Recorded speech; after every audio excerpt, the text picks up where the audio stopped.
श्रीगुरुभ्यो नमः। हरिः ओम्।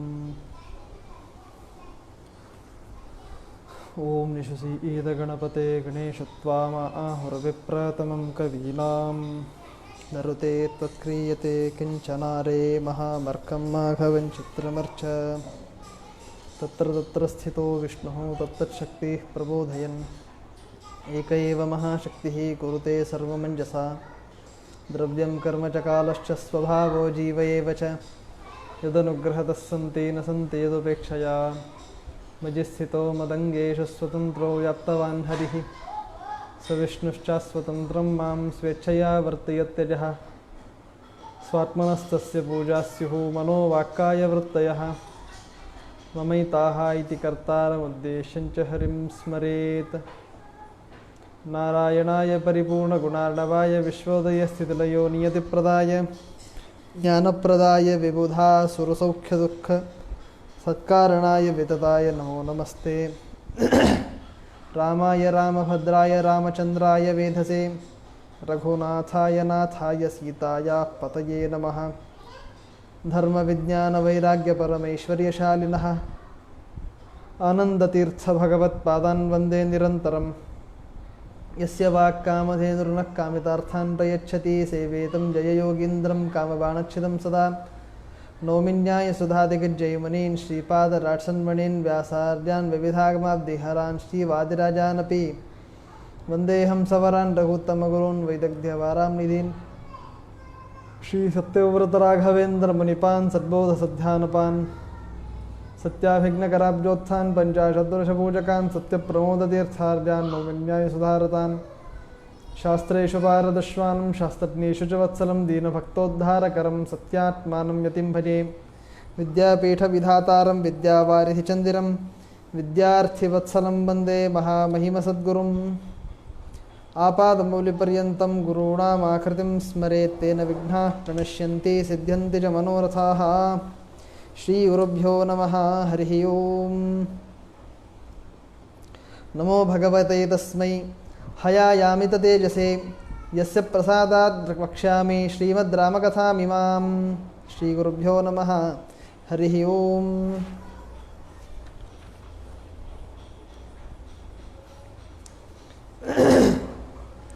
श्रीमद रामायणाचे आरंभ कालच्या दिवशी आपण केला आहे. रामायणाची महिमा काय आहे ह्याच्याबद्दल आपण कालच्या दिवशी ऐकलेलं आहे. आता यापुढे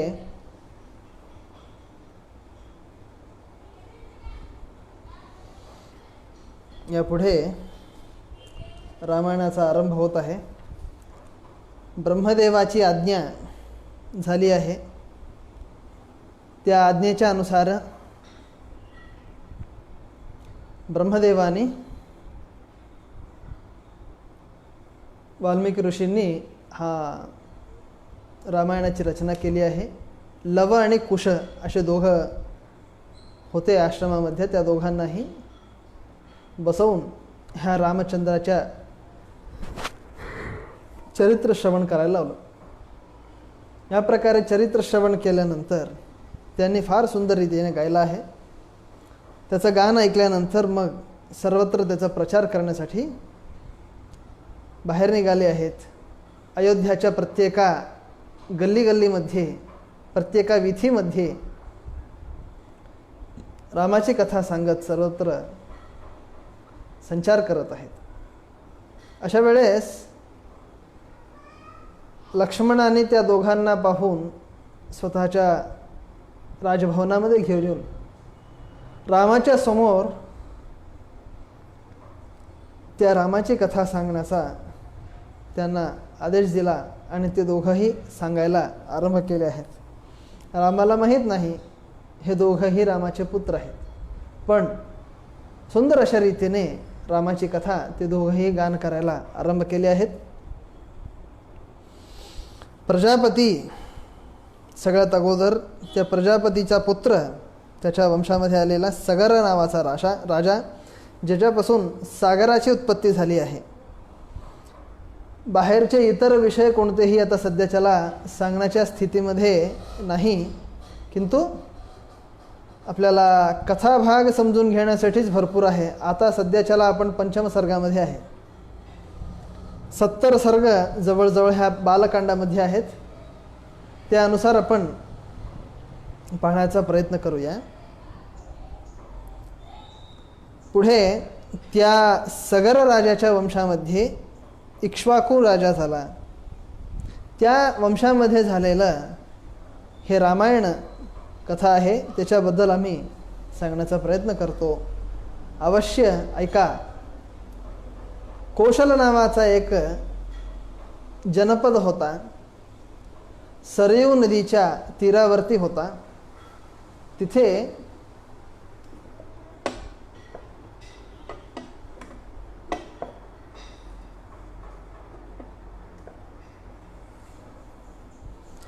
सरयू नदीच्या तीरावर होता. पुढे सरयू नदीच्या बद्दल सांगणार आहेत, पुढे आपण ऐकणार आहोत. ते मानस सरोवरामध्ये जे पाणी विरघळत होतं तेच सरयूच्या रूपामध्ये त्याचं सरण झालं. म्हणजे सरण म्हणजे गळून ते आधी नदी आली, त्याच्यासाठी ह्याला सरयू अशा प्रकारे ह्याला नाव पडला. तिथे अयोध्या नावाची एक नगरी होती. अयोध्या, योद्ध्या म्हणजे ज्याच्याबरोबर युद्ध करू शकतो अशा प्रकारच्या नगरीला योद्ध्या. पण ही नगरी कुठेही योद्ध्य नव्हती, युद्ध करण्यासाठी योग्य नव्हती. ह्या कारणाने ह्याला अयोध्या अशा प्रकारे म्हणायचे. ही मनूने निर्माण केलेली नगरी आहे. 8-20x30 योजनांनी मोठी असलेली ही नगरी आहे. 20 योजन रुंद आणि आडवं आणि 20 योजन उंच, 30 योजन उंच अशा प्रकारे एवढी मोठी असलेली नगरी आयताकाराची होती. आणि त्याच्या आजूबाजूने सरयू नदी वाहत होती. अशा प्रकारचा तो देश होता. लक्ष्मी हृदयामध्ये एक गोष्ट सांगतात, अयोध्यादिषु सर्वेषु नगरेषु समास्थिते अशा प्रकारे म्हणतात. म्हणजे सांगण्याचा अभिप्राय काय आहे, अयोध्या पట్టणामध्ये लक्ष्मी देवीचा वास होता अशा प्रकारे सांगतात. अशा प्रकारची नगरी होती. त्या नगरीमध्ये दशरथ नावाचा दीर्घदर्शी महाज्ञानी असलेला, सर्व प्रजांचा अत्यंत प्रिय असलेला दशरथ नावाचा राजा होता. तो राजा, त्याच्या राज्यामध्ये असलेले जे कोणते पण लोक होते, स्वतःला जेवढं धन प्राप्त व्हायचं तेवढ्या ह्याच्यामध्ये ते सगळे संतुष्ट असायचे. आणि कुणाला अल्पायुष्य अशा प्रकारचे कोणतेही विकार न होते. सर्व लोकही दीर्घायुष्य होते, संपन्न होते, श्रीमंत होते. कोणत्याही व्यक्तीला कसल्याही प्रकारचा त्रास होता असं कुठंच नव्हतं. अशा प्रकारच्या रीतीने तो राज्याचं पालन करत होता. त्या राजाचे 8 मंत्री होते. दृष्टी, जयंत, विजय, सुराष्ट्र, राष्ट्रवर्धन, ऋत्विक आणि अकोप, धर्मपाल, सुमंत्र अशा प्रकारे 8 मंत्री होते. ऋत्विक म्हणजे ब्राह्मण ऋषी, म्हणजे यज्ञ करायला लावण्यासाठी जे पुरोहित असतात, 2 पुरोहित होतात. तर वसिष्ठ आणि वामदेव अशा प्रकारचे 2 पुरोहित होते.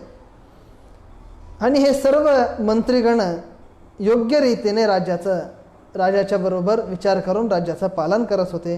क्रोधात कामार्थ हेतोर्वा नब्रुयुर अनृतम वचः. स्वार्थासाठी, राग आला ह्या एका कारणासाठी कधीही खोटं बोलत नव्हते. स्वतःचे मुलं जरी असलं तरी सुद्धा त्यांच्या विषयामध्ये दंड धारण करायचे. मुलांना सुद्धा सोडायचे नाही. योग्य असेल तर चांगली गोष्ट आहे. अयोग्य कामाने जर दुसरं कोणतरी स्वतःच्या मुलांनी, पुत्रांनी जरी केलं तरी सुद्धा त्यांना हे दंड द्यायचे. कोश पूर्ण करायचे. राज्याचं राजकोष जे होतं ते पूर्णपणे भरायचे. पण भरत असताना ब्राह्मणाला कसल्याही प्रकारचा त्रास व्हायचा नाही अशा प्रकारच्या रीतीने ते कोश धारण करायचे.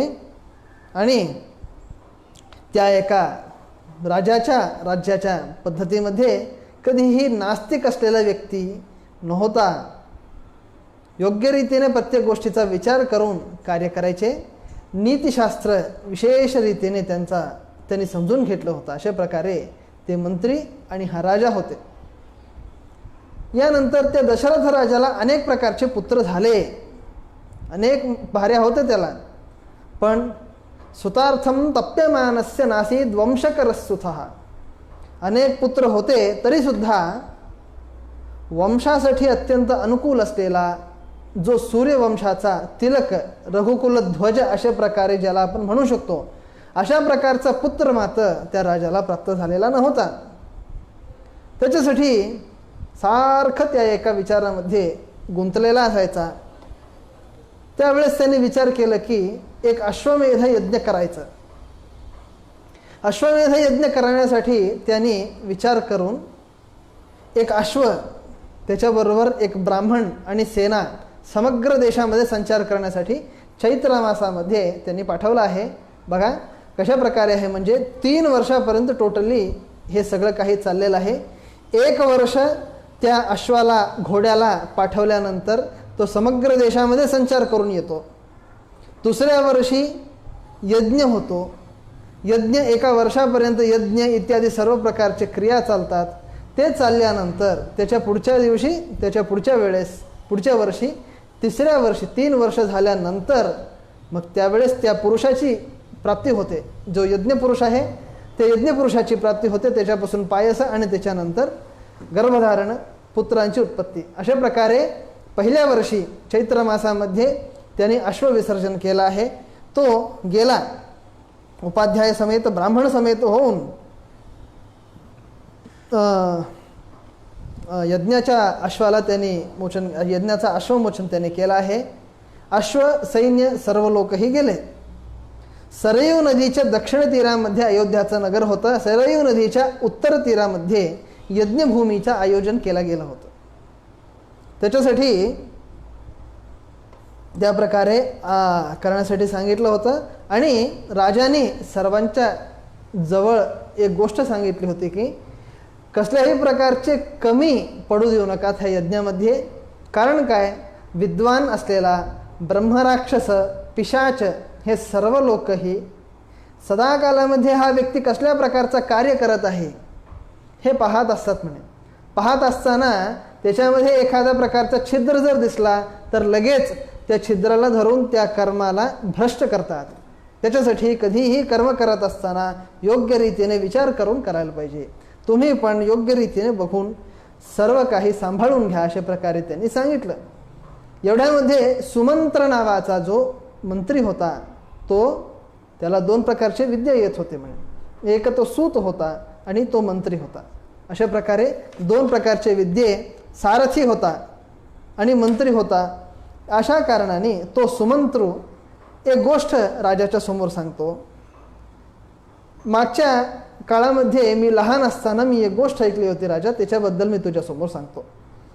आता काय झालं म्हणजे सनत कुमार, सनत सनंदन, सनत कुमार, सनत सुजात हे चौघजण जे होते, त्यापैकी सनत कुमारांनी एकदा पूर्व काळामध्ये एक कथा सांगितली होती. तिथे जे ऐकलं होतं ते मी तुला सांगतो. काश्यप ऋषींचा पुत्र विभांडक नावाने, विभांडक नावाचा एक ऋषी आहे. त्याला ऋष्यशृंग नावाचा एक पुत्र होता. कथा काय झाली होती म्हणजे त्या सनत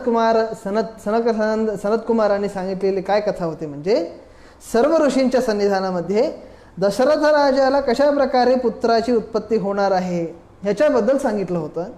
तर त्याच्याबद्दल जे सांगितलं होतं ते मी तुझ्यासमोर सांगतो. कश्यप ऋषींचा, काश्यप ऋषी, काश्यप गोत्राचा एक विभांडक नावाचा ऋषी आहे. त्याचा पुत्र ऋष्यशृंग अशा प्रकारे आहे. त्याला जगाचा संपर्क न ठेवता केवळ वनामध्ये, जंगलामध्ये त्याला वाढवलं होतं. वाढवल्या वेळेस सवने नित्यसमृद्धो मुनिर्वनचरस सदा, पुरुषांना सोडलं तर इतर कोणत्याही प्राणीला त्यांनी पाहिलंच नव्हतं. स्त्री नावाची एक प्रजाती आहे हे सुद्धा त्याला माहीत नव्हतं.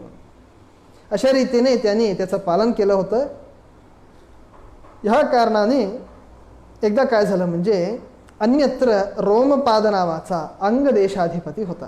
अंगदेशाचा राजा रोमपाद नावाचा होता. त्याने त्याच्या हाती एखादा अलक्षित असलेला अपराध झाला आणि त्या अपराधाच्या प्रभावाने त्याच्या राज्यामध्ये दुष्काळ पडला. सर्व ब्राह्मणांना त्यांनी प्रार्थना केली, ह्या एका दुष्काळापासून कशा प्रकारे मी पार पडावा. अशा प्रकारे विचारल्यानंतर त्यांनी सांगितलं की विभांडक ऋषींचा पुत्र आहे ऋष्यशृंग, त्याला तुम्ही राज्याला बोलवा. त्यांनी राज्याच्या जवळ आलं की लगेच पाऊस यायला आरंभ होतो. त्याच्यासाठीच आज पण कुठं पण पाऊस जर झाला नाही तर त्यावेळेस ह्या ऋष्यशृंगाची पूजा करतात. ह्या प्रकारचा संप्रदाय आहे अनेक लोकांमध्ये. ह्या कारणाने ऋष्यशृंगाय शांताय काहीतरी श्लोक आहे, ते मला असा श्लोक पूर्णपणे आठवण नाही, पण ऋष्यशृंग त्याची पूजा ज्या वेळेस आपण करतो त्यावेळेस आपल्याला पाऊस पडतो अशा प्रकारे सांगतात. त्या ऋष्यशृंगाला राज्याला घेऊन ये, तुझी पुत्री आहे ना शांता, तिचा विवाह त्याच्याबरोबर करून टाक आणि तुझ्या राज्यामध्ये ठेवून घे, तुझ्या राज्याला कधीही कसल्याही प्रकारची कमी पडणार नाही. अशा प्रकारे त्यांनी सांगितल्यानंतर त्यांनी त्या ऋष्यशृंगाला घेऊन आला आणि त्याचं लग्न करून दिलं. त्याचा राज्य सुभिक्षामध्ये आला होता अशा प्रकारे सांगितलं. त्यावेळेस दशरथ राजाने प्रश्न विचारला की राज्याला कशा प्रकारे त्याला घेऊन आलं. ह्याच्याबद्दल प्रश्न विचारल्यानंतर काय झालं म्हणजे सगळ्यात अगोदर ब्राह्मणांनी सांगितल्यानंतर आता त्या ऋष्यशृंगांना घेऊन येण्यासाठी, ऋषी आहे त्यांना घेऊन येण्यासाठी कितीतरी विचार केला तर कोणी पण त्याला घेऊन यायला पुढं होत नाही. कशासाठी म्हणजे ऋषी आहे, विभांडक ऋषींचा पुत्र आहे. विभांडक ऋषींना जर काही कळलं तर उद्या मला शाप देतील ह्या एका भीतीने कोणी पण पुढं होत नाही. पण शेवटी विचार करून गणिका स्त्री, वेश्या स्त्री अशा प्रकारच्या स्त्रियांना त्यांनी तयार केलं आहे. ते लोक जातो अशा प्रकारे त्यांनी म्हणलं आहे. त्यांना पाठवल्यानंतर ज्यावेळेस विभांडक ऋषी आश्रमातून बाहेर तपस्यासाठी जात होते, गेल्यानंतर त्या क्षणामध्ये हे सर्व नारी जण त्यांच्या हातामध्ये मोदक, करंज्या अशा प्रकारचे जे शुद्ध असलेले, खरकटे नसलेले अशा प्रकारचे जे फळं होते, जे खाद्यपदार्थ होते, ते सर्व खाद्य आणि पेय असलेले पदार्थ स्वतःबरोबर घेऊन तिथे आले. त्या आश्रमाच्या आजूबाजूला सर्वत्र फिरत होते. त्या ऋष्यशृंगाला वाटत होतं की अनेक प्रकारचे प्राणी आहेत, हे पण अशा प्रकारचा एक प्राणी आहे. अशा प्रकारे ह्या स्त्रियांना तो पाहत होता. पाहत असताना ते स्त्री ह्याच्याबरोबर येऊन बोलायला लागले की म्हणतो की तू कोण. म्हणलं तर मी ऋष्यशृंग आहे, विभांडकांचा मुलगा आहे. हो, हे आमचा आश्रम आहे, तुम्ही सर्व लोक येऊन माझ्या आश्रमामध्ये आतिथ्य स्वीकार करावा अशा प्रकारे माझी अपेक्षा आहे. त्या ऋष्यशृंगांना महातपस्वी असलेले व्यक्ती आहे, पण त्यांना बाल्यपणापासून आश्रमामध्ये वाढवल्यामुळं बाहेरच्या जगाचा संपर्क नसल्यामुळं काय झालं म्हणजे त्यांना स्त्री नावाची जाती आहे हेच माहीत नव्हतं. दुसरी गोष्ट, जो व्यक्ती घरी येतो त्या व्यक्तीला मी बसवून सन्मान करायचं एवढंच त्याला माहीत आहे. तो व्यक्ती कोण आहे, कसा आहे त्याच्याबद्दल विचार करायचा नाही. अशा प्रकारचं ट्रेनिंग, संस्कार त्यांच्या वडिलांनी दिलेलं होतं. या कारणाने त्या गणिकांना जरी त्यांनी पाहिलं तरी सुद्धा सन्मान करण्यासाठी अर्ह असलेले व्यक्ती आहेत अशा प्रकारे विचार करून त्यांना आश्रमामध्ये घेऊन आला. घेऊन येऊन बसवल्यानंतर त्यांना अर्घ्य, पाद्य, आचमनीय इत्यादी सर्व प्रकारचे उपचार करून वनामध्ये जे त्यांना कंदमूल फळं मिळत असतात ते सर्व काही त्यांना दिलं. दिल्यानंतर त्या स्त्रियांनी ते स्वीकार केलं आणि स्वतःच्या जवळ असलेले फळं इत्यादी जे कोणते पण होते, म्हणजे फळं म्हणून त्यांनी सांगितलं, पण मोदक, करंज्या इत्यादी जे कोणते पण पदार्थ होते अशा प्रकारच्या पदार्थांना त्या ऋष्यशृंगांच्या समोर ठेवलं. हे आमच्याकडे मिळत असलेले फळं आहेत, हे तुम्ही घ्या अशा प्रकारे त्यांनी सांगितलं. त्यांनी घेतलं, घेऊन खाल्ला, फार चांगलं वाटलं त्याला. एवढं झाल्यानंतर बरं आहे, आम्ही येतो, आम्ही आलो होतो अशा प्रकारे तुमच्या वडिलांच्या समोर सांगायला जाऊ नकोस. बरं आहे म्हणला. दुसऱ्या दिवशी त्याच प्रकारे एका टाईमला ते यायचे, संध्याकाळ त्या विभांडक ऋषी यायची वेळ झाले की तेवढ्यात ते निघून जायचे. अशा प्रकारे प्रतिनित्य चालायचं. होत असताना एकदा काय झालं म्हणजे एका दिवशी ते स्त्री आल्याच नाही. न आलेलं असताना ह्या ऋष्यशृंगाला राहावलं नाही, ऋष्यशृंग ऋषींना राहायला लावलं नाही. त्यांनी सहजपणे कुठे गेलेत हे लोक, आज कशासाठी आले नाहीत अशा प्रकारे विचार करून ज्या मार्गाने ते येत होते त्या मार्गामध्ये चालत चालत गेलं तर तिथे एक नदी त्याला सापडली. नदीच्या काठेवर ते सर्व लोक बसलेले आहेत. बसलेलं असताना त्याने म्हणलं, आत्तापर्यंत तू आम्हाला तुमच्या आश्रमामध्ये घेऊन गेलास, आता मी तुला आमच्या आश्रमाला घेऊन जातो, ये, अशा प्रकारे सांगून त्याने घेऊन गेलं. घेऊन गेल्यानंतर काय झाले म्हणजे त्या राज्याच्या जवळ आलं की नाही तेवढ्यातच त्या राज्यामध्ये जोरदार पाऊस पडायला सुरू झाला. तत्र जानीयमाने तु विप्रे तस्मिन् महात्मनि ववर्ष सहसा देवो जगत प्रह्लादयंस्तदा. पाऊस व्हायला सुरू झाला आहे जोरजोरात. अशा प्रकारे पाऊस होत आहे. त्यानंतर त्याला राज्याच्या मध्ये घेऊन गेलं. पुढची कथा पुराणांतरामध्ये आलेली गोष्ट आहे.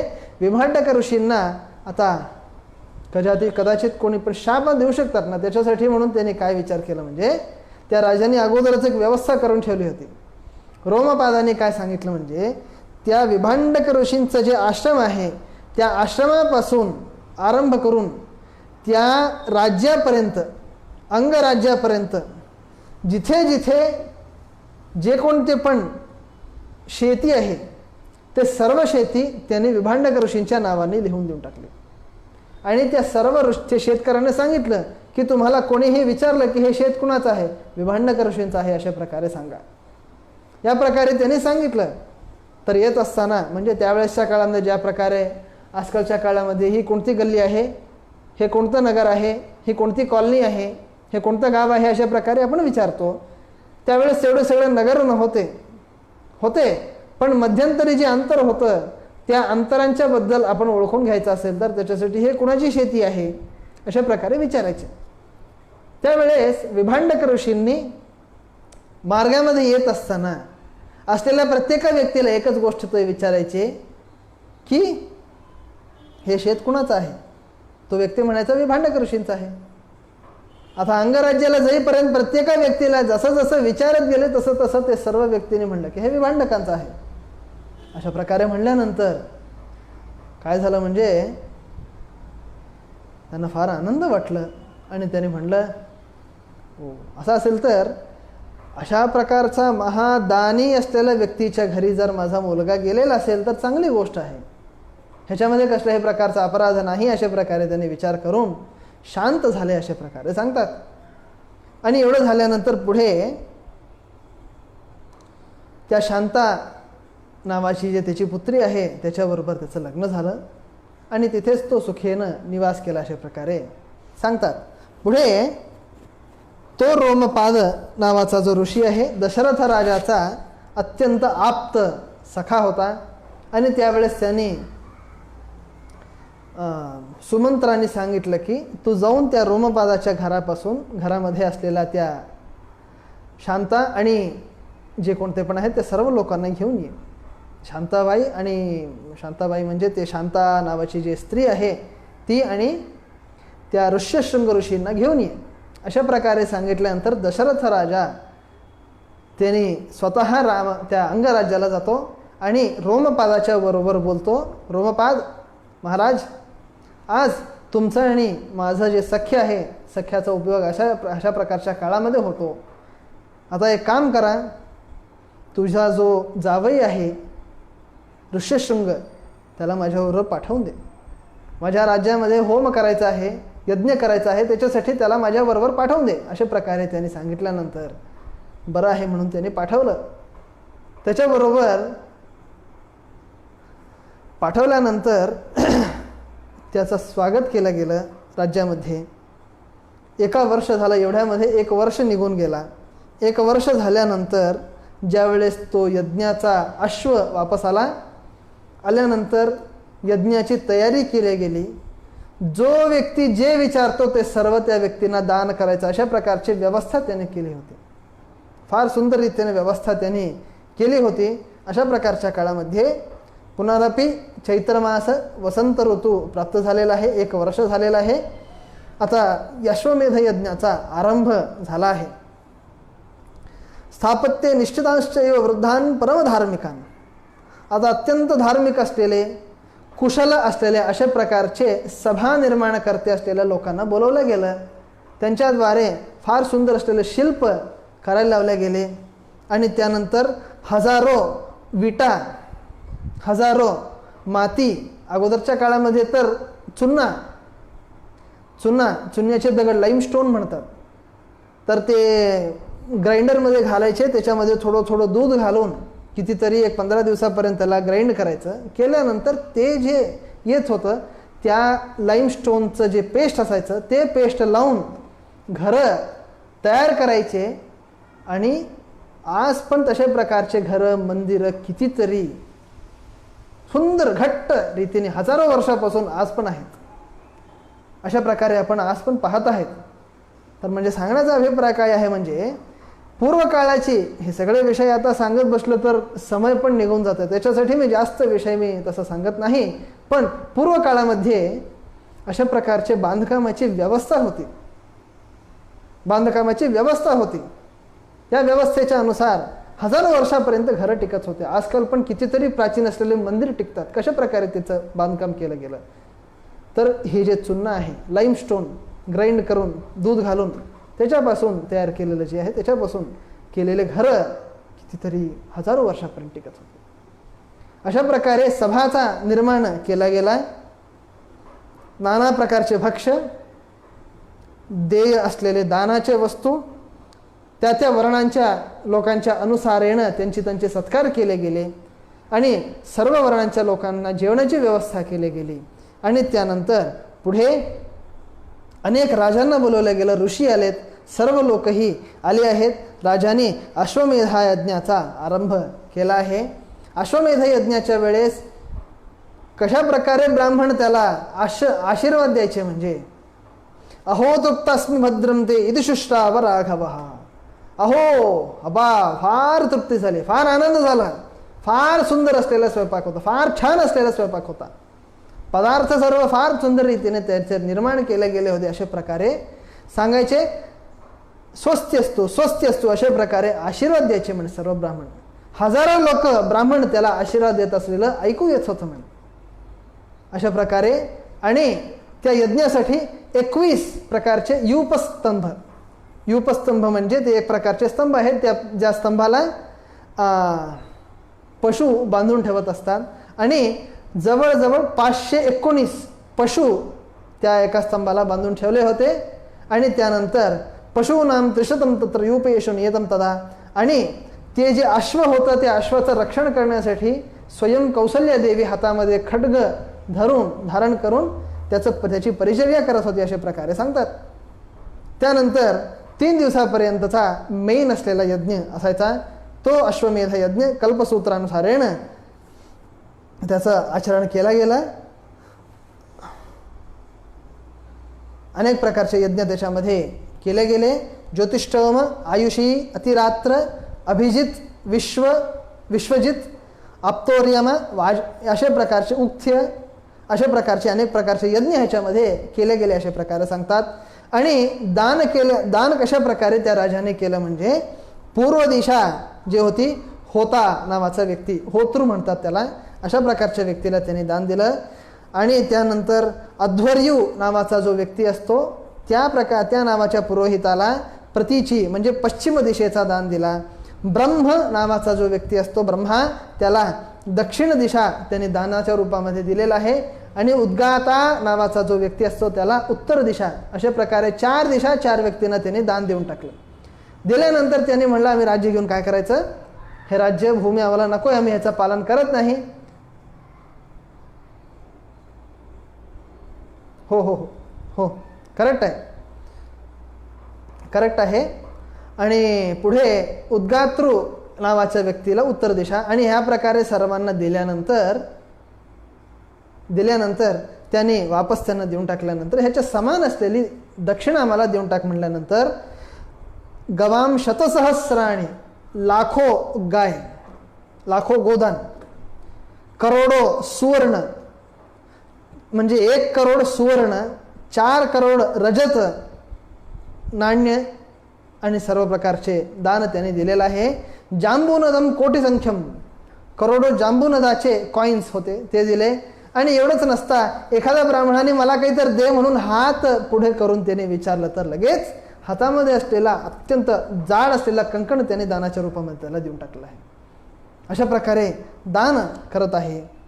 केल्यानंतर अश्वमेध यज्ञ संपन्न झाला.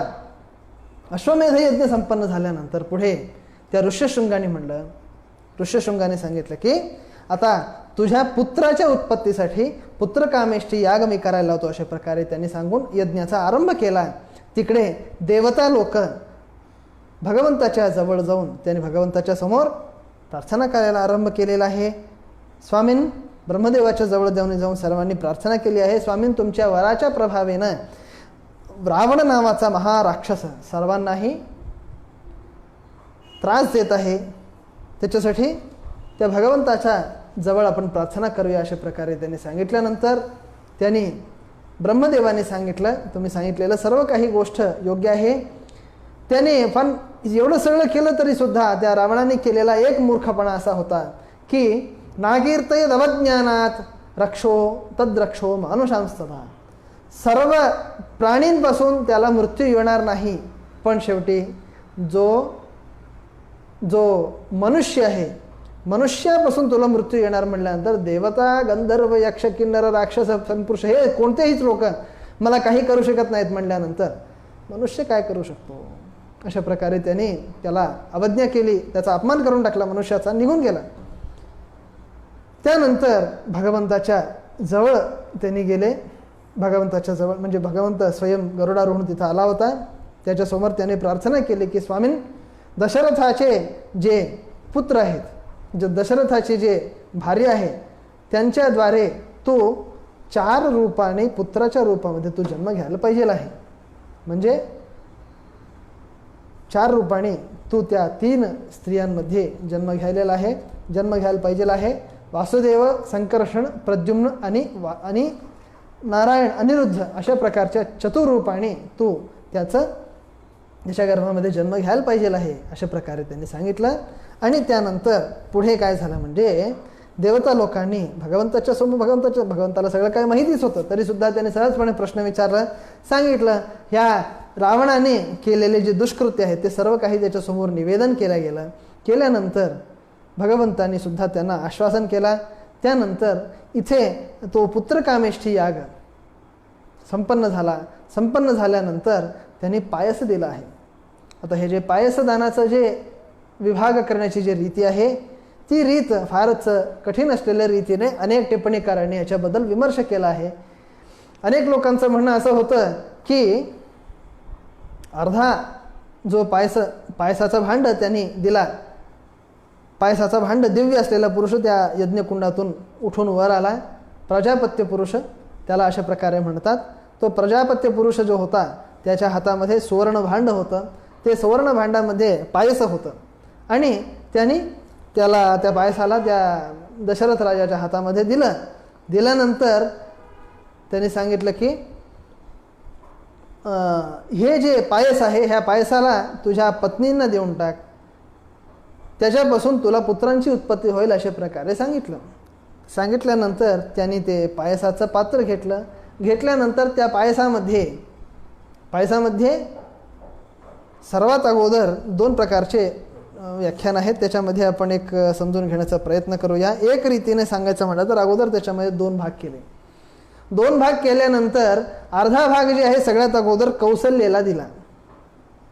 कौसल्येला त्यानं अर्धा भाग दिला. त्यानंतर त्याच्यामध्ये जे अर्धा भाग होता त्याच्यामध्ये पण 2 भाग त्याने केले आणि 2 भाग करून त्यापैकी जे दुसरा भाग होता त्या दुसऱ्या भागामध्ये पण 2 भाग केलं आणि म्हणजे टोटली 4 भाग. पहिला जो अर्धा भाग होता तो कौसल्याला देऊन टाकला, त्याने कौसल्याने त्या पायसाचा पान केला. दुसरा जो भाग होता अर्धा भाग, त्या अर्धा भागामध्ये 4 भाग केले गेले. त्या 4 भागापैकी 3 भाग जे आहेत त्यांनी सुमित्रेला दिला आणि त्यानंतर अजून एक भाग जे आहे तो भाग त्यांनी कैकेयीला दिला. या प्रकारे दिल्यानंतर सुद्धा त्यांच्यामध्ये कसल्याही प्रकारचा विवाद झाला नाही. अशा प्रकारे वैषम्य कसा काय केला? 4 भाग कौसल्याला, 3 भाग सुमित्रेला आणि 1 भाग कैकेयीला, अशा प्रकारे कशासाठी केलं? कैकेयीला 3 भाग दिले आणि सुमित्रेला 1 भाग दिला. सुमित्रेला 1 भाग दिला. कारण काय, कैकेयी वयाने लहान असलं तरी सुद्धा थोडी हटवादी होती, हट्ट जास्त करायची. ह्याच्यासाठी ह्या कारणाने कधीही विचार करून त्या राजाने 3 भाग जे आहे त्या कैकेयीला दिलं होतं अशा प्रकारे सांगतात. आणि एवढंच नसतं, अजून एका टिप्पणीकार व्याख्यानकारांचं व्याख्यान अशा प्रकारे आहे की राजा विवाह करताना त्याने काय केलं म्हणजे 6 आणि 2 अशा प्रकारे विभाग केले. 6 आणि 2 अशा प्रकारे विभाग केले. 6 मधले 4 भाग त्याला देऊन टाकले आणि जे उरलेले 2 भाग होते 6तले ते 2 आणि उरलेल्या 2 मधला 1 ते काढून 3 केले. 3 कैकेयीला दिला आणि 1 शेवटचा जो भाग होता उर्वरित भाग ते मात्र त्यांनी सुमित्रेला दिला.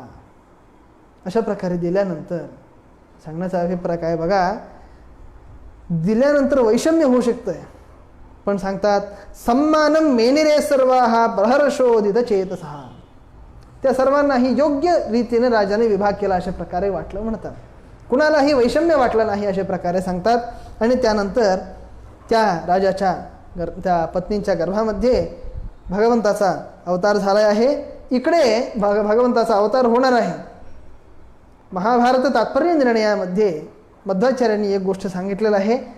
त्या रामावताराच्या अगोदर जे कोणते पण लोक अवतार केले ते सर्व लोक इतर जातींमध्ये त्यांची उत्पत्ती झाली आणि रामावताराच्या नंतर जे लोक उत्पन्न झाले ते सर्वही राजकुलामध्ये त्यांची उत्पत्ती झाली अशा प्रकारे सांगतात.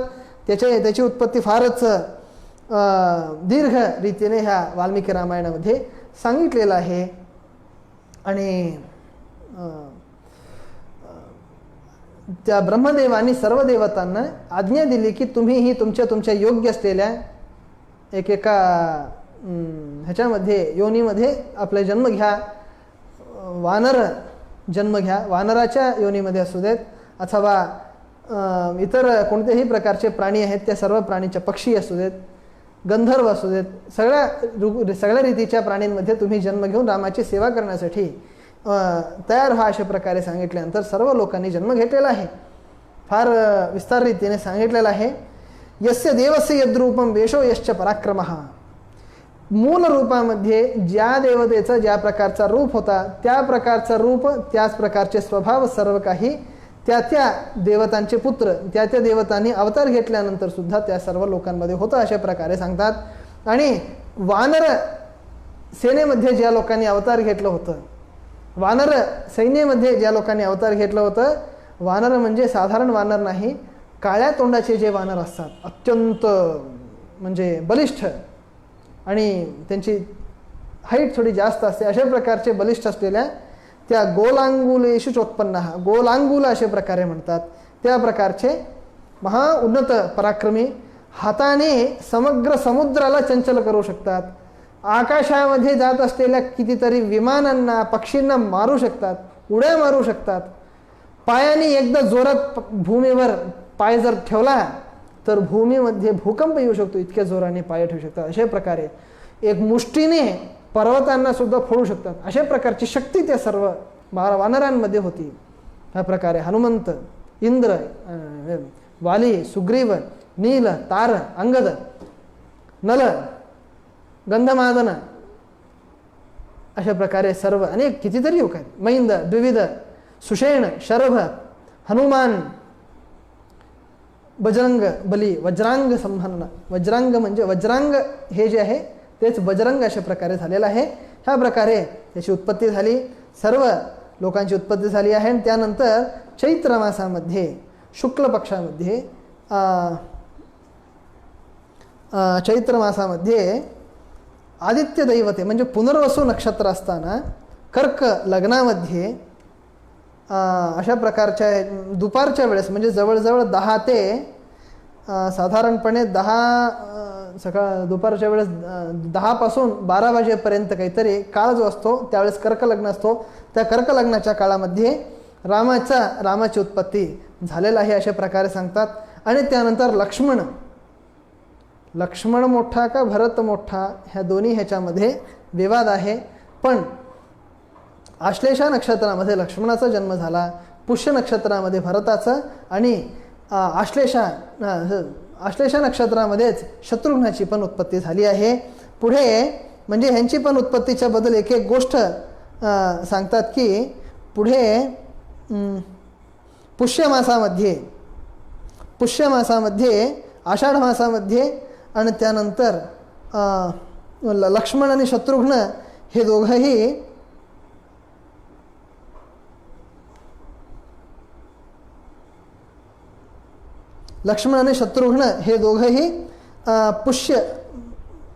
आषाढ मासामध्ये एकाचं आणि पुष्य मासामध्ये एकाची उत्पत्ती झाली आहे. अशा प्रकारे क्रमामध्ये थोडंसं फरक झालेला आहे, पण ह्या प्रकारे त्यांची उत्पत्ती झाली आणि त्यानंतर हे सर्व लोकही वाढत आहेत.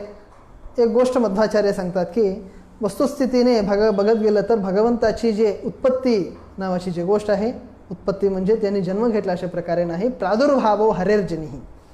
भगवंत देव कधीही उत्पन्न होत नाही, जन्म घेत नसतो, तो प्रादुर्भूत होत असतो. प्रादुर्भाव त्याचा झाला. त्यानंतर सर्वांनाही नामकरण केलं गेलं. ज्येष्ठ पुत्र त्याला राम, कशासाठी? सर्वाभिरामत्वात, सर्वांनाही अत्यंत रमणीय असलेला त्याचा स्वभाव होता, ह्या कारणाने त्याला राम. आणि इतरांची अपेक्षा नसता सुद्धा स्वयमेव रमण करतो, ह्या कारणाने त्याला राम. अथवा मरकत श्याम, मरकतमणीसारखी त्याची कांती होती, या कारणाने त्याला राम अशा प्रकारे म्हणतात. अथवा नित्यम रामाभिसंबंधात, रमादेवी लक्ष्मीदेवीच्या बरोबर कधीही त्याला वियोग नाही, ह्या कारणाने सुद्धा त्याला राम, रमा संबंधी असल्यामुळे राम. अथवा